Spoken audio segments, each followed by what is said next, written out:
अस्सलामुअलैकुम my YouTube family, कैसे हैं आप सब लोगों को वेलकम टू किचन एक्सप्लोरर। और आज हम बनाने जा रहे हैं एक्स्ट्रा क्रिस्पी चिकन पॉपकॉर्न्स। बहुत ही डिलिशियस से बनते हैं। सबसे पहले मैंने ले लिया है चिकन ब्रेस्ट एक और इसे हम थोड़ा छोटा छोटा सा कट करेंगे। लाइक ज़्यादा बड़ा नहीं कट करना है, हमने थोड़ा छोटा छोटा कट करेंगे क्योंकि जो पॉपकॉर्न्स का साइज़ होता है हम उसी पर ही इसे बेस करेंगे। तो थोड़ा छोटे छोटे से पीस लाइक इतने इतने हम कट करेंगे क्योंकि जब कोटिंग भी होगी इसके ऊपर तो काफ़ी फिर ये हैवी दिखते हैं। तो कोशिश करना है कि जितना छोटा हम कट कर सकते हैं उतना ही हम इसे छोटा पॉपकॉर्न के साइज़ पर कट करें। ये आप देख सकते हैं मैं कितना कितना कट कर रही हूँ। वन बाइट बहुत अच्छा लगता है। ये सारे इस तरीके से कट करते हैं और आपको शो करते हैं। चिकन को कट कर लिया है। अब इसे मैरिनेट करने के लिए हमें कुछ चीज़ें चाहिए। 1 टीस्पून भर के लिया है गार्लिक पाउडर, 1 टीस्पून भर कर लिया है हमने chicken powder, 1 teaspoon paprika powder, half tea spoon black pepper है। थोड़ा सा बढ़ा सकते हैं टेस्ट के अकॉर्डिंग, लेकिन मैं इसलिए कम रखा है क्योंकि हम थोड़ा सा डिप्स वगैरह भी यूज़ करते हैं तो। और 1 teaspoon salt, 1 lemon medium size का है एंड 1 टीस्पून नॉर्मल सा लिया है हमने मस्टर्ड पेस्ट। ये हम इसमें डाल देते हैं। मस्टर्ड पेस्ट अगर आपको ज़्यादा पसंद है तो आप ज़्यादा डाल सकते हैं। चिकन का मैरिनेशन होगा और इसे हम 2 आवर्स के लिए रख देते हैं फॉर मैरिनेशन। इसके बाद इसकी सिंपल सी कोटिंग है और ये फ्राई होते हैं बहुत ही ज़बरदस्त से टेस्ट के साथ। तो बस इसे अब हम एक मिक्स देते हैं अच्छा सा और 2 आवर्स के लिए फ्रिज में रख देते हैं। मैरिनेट हो चुका है, 2 से 3 घंटे के लिए मैंने छोड़ दिया था। यहाँ पर अब हम एक बैटर रेडी करेंगे जिसमें मैंने मेजरिंग हाफ कप मैदा लिया है और हाफ कप ही हम इसमें पानी ऐड करेंगे। सबसे पहले हम एक काम करते हैं, सीजनिंग ऐड करते हैं। आप कोई सी भी कर सकते हैं लेकिन मैं इसमें टजीन डाल रही हूँ जो कि बहुत ज़्यादा फ्लेवरफुल होती है, 1 टीस्पून भर के, ताकि जो है वो अब हम बाकी जो एक हमारा जो थर्ड हम एक बैटर फॉर्म में रेडी करेंगे जो कि पाउडर फॉर्म होगा उसमें हम कुछ भी नहीं ऐड करेंगे। तो टजीन में ये है कि सारी चीज़ें मिक्स्ड हैं, लाइक सॉल्ट एंड पेपर और टेंगीनेस भी सब चीज़ें हैं, तो काफ़ी फ्लेवरफुल सा हो जाएगा। इसे एक अच्छा सा मिक्स देते हैं। एक मिक्स देंगे तो बिल्कुल ये परफेक्ट प्रोपोर्शन है, बिल्कुल नहीं बढ़ाना है ज़्यादा पानी हमें। एक मिक्स देते हैं इसे। मैंने इसे टेस्ट भी किया, काफ़ी टेस्टी है और सब चीज़ें परफेक्ट है। अच्छा, जो चिकन में हमारा जो नीचे लिक्विड जितना भी बचा हुआ था ना, तो वो भी मैंने इसी के अंदर ऐड कर दिया। बहुत ज़्यादा नहीं था, अराउंड 2 टेबल स्पून के करीब था। तो ये बस हमारी ये कंसिस्टेंसी आ गई है। कंसिस्टेंसी आप देख सकते हैं, बहुत रनी भी नहीं है। अच्छा, इसे करते हैं साइड पर।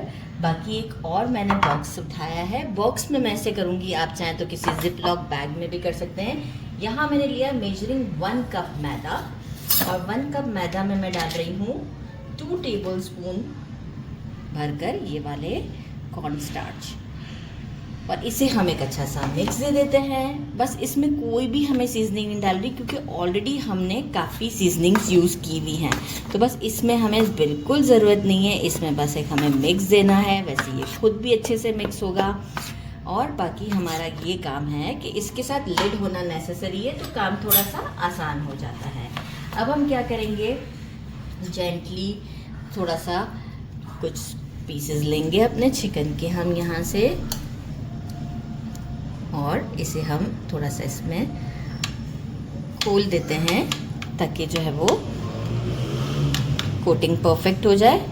ठीक है, अभी तो मैंने सिर्फ थोड़े से ही डाले हैं क्योंकि मैंने बोल छोटा लिया है। क्योंकि देखिए अगर हम ज़्यादा बड़ा लेते हैं फिर वही हमें ज़्यादा बैटर रेडी करना पड़ता है, वेस्टेज का बहुत ज़्यादा हमारा हो जाता है। तो ये देखें, ये हम इसमें से स्ट्रेट कर लेते हैं। अगर आप चाहें तो स्पाइडर वेब वाला भी यूज़ कर सकते हैं, लेकिन ये मैं इसलिए यूज़ कर रही हूँ कि कुछ स्पाइस भी जो हैं वो साथ में आ जाते हैं। क्योंकि टजीन डाला है हमने तो ये इसलिए मैंने छोटा वाला वो यूज़ किया है। इसके अंदर हम इसे डालते हैं और लिड लगाकर शेक करते हैं। इसे अच्छे तरीके से शेक करेंगे। आप देखें, अब कोई टेंशन नहीं है, कुछ गिरने का ख़तरा भी नहीं है, तो ये ज़्यादा इजी रहता है। सिंगल को लेकर हम कोट करें तो बहुत लॉन्ग प्रोसेस हो जाता है। मैं आपको दिखाऊं कि ये देखें कितनी अच्छी सी कोटिंग हो गई है। और थोड़ा शेक करते हैं ताकि ये और अच्छे से कोट हो जाए, तो अच्छे से और शेक करते हैं। ये देखें थोड़ा सा और ज़रा, वो कैमरा ऑन था ना, कैमरा बंद करने के बाद ज़रा हार्डली शेक किया, जस्ट 2 मिनट्स भी नहीं दिया था, 1 मिनट। इस तरह से फ्लेकी सा इसका टेक्सचर आ जाएगा। ये हम डालते जाएंगे एक प्लेट में इस तरीके से करते हुए। ये देख रहे हैं, ये एक पॉपकॉर्न ज़बरदस्त था। इस तरह से हम सभी को रेडी करते हैं, लेकिन सारे एक साथ अभी मैं नहीं रेडी कर रही, एक बैच के हिसाब से मैं रेडी करती हूँ ताकि इसे हम फ्राई पे डालें और सेकंड को हम फिर रेडी कर लेंगे इस तरीके से। हम ऑयल को अच्छे से गरम कर लेंगे, इसके बाद हम इसे गरम ऑयल में ही पहले डालेंगे। ये देखें, पहले हम गरम ऑयल में ही डालेंगे और इसके बाद जैसे ही 1 मिनट हो जाएगा हम फ्लेम को कर देंगे मीडियम टू लो के दरमियान, ताकि जो है वो ऊपर से ये बिल्कुल एकदम से भी गोल्डन ना हो जाए। मीडियम टू लो के दरमियान ले आएंगे। 2 to 3 मिनट्स वहाँ कुक करके एंड में अगेन हम फ्लेम को बढ़ा देंगे। तो जैसे ही इसे 1 मिनट होता है हम फ्लेम को मीडियम कर देंगे। मिड में फ्लेम को स्लो किया, फिर अगेन लास्ट में हाई किया, मतलब ये सब 4 मिनट के अंदर अंदर किया है सब काम। ये आप लोग चेक कर सकते हैं, ज़बरदस्त सी। अच्छा, इस बैच को यहाँ पे भी आपको फील हो रहा है, इस बैच को हम सीव में निकालते हैं और सेकंड बैच को डालते हैं, सीव में ही निकालना है। डिश आउट कर दिया है with garlic mayo and ketchup, और इसी तरीके से डिस्पोजेबल बॉक्स में दिया है जैसे हमें बाहर मिलते हैं। साउंड टेस्ट करने से आइडिया होगा आपको और ज़्यादा। बिस्मिल्लाहिर्रहमानिर्रहीम। Crispy and very tasty, popcorn size. Flavours बहुत ज़्यादा अच्छे हैं, बहुत ही ज़्यादा। ज़रूर ट्राई कीजिएगा। मेरे चैनल को लाइक और सब्सक्राइब करना नहीं भूलिएगा। अपना ख्याल रखिएगा। अल्लाह हाफिज़।